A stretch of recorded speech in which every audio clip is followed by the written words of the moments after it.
अंकित एक कामयाब आर्टिस्ट था जिसकी दुनिया अब सिर्फ ऊंची इमारतों और बड़े क्लाइंट तक सीमित रह गई थी। एक शाम वो अपनी पुरानी चीज़ों के डिब्बे खंगाल रहा था, तभी उसके हाथ एक पुराना कैमरा लगा। उसके बचपन का पहला कैमरा जो उसके दादाजी ने उसे तोहफे में दिया था।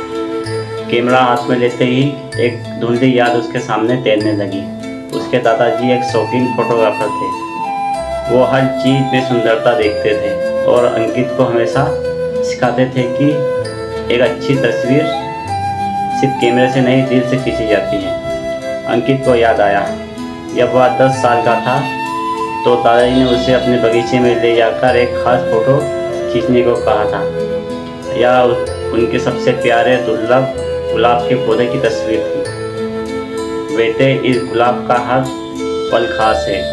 कल यह और सुंदर होगा, पर आज जैसा है वैसा नहीं रहेगा। अंकित ने जल्दबाजी में एक तस्वीर क्लिक की, लेकिन उसका मन खेलने में लगा था।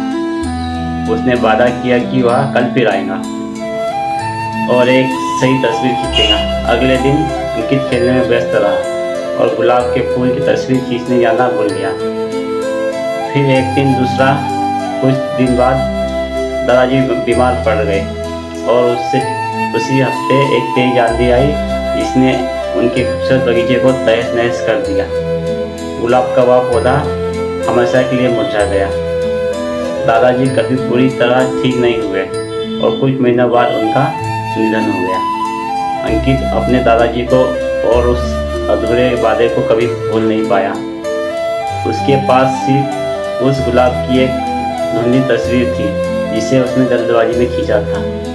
वह सही तस्वीर कभी खींची नहीं जा सकी। आज जब अंकित ने उसे पुराने कैमरे को देखा तो उसे अपने दादाजी की वो आवाज़ फिर से सुनाई दी, कल के इंतज़ार में हम आज के खूबसूरत पलों को खो देते हैं। उसने अपने हाथ में पकड़े कैमरे से लेंस से बाहर देखा। उसकी आंखों के सामने आज भी वो अधूरा गुलाब और दादाजी का वो विश्वास भरा चेहरा देख रहा था। कामयाबी की सीढ़ी चढ़ते हुए अंकित ने बहुत कुछ हासिल किया था, लेकिन उस दिन उसने एक सबसे अहम सबक सीखा था कि ज़िंदगी के कुछ पल दोबारा नहीं आते और उनका इंतज़ार करना चाहिए। उस अधूरे गुलाब की तस्वीर का पछतावा उसके दिल में हमेशा एक चुभन बनकर रह गया। उसने कैमरा बंद किया और एक लंबी सांस ली। काश उस दिन वो सही तस्वीर खींच ली होती। दादाजी, उसकी आवाज़ में हल्का सा कंपन था।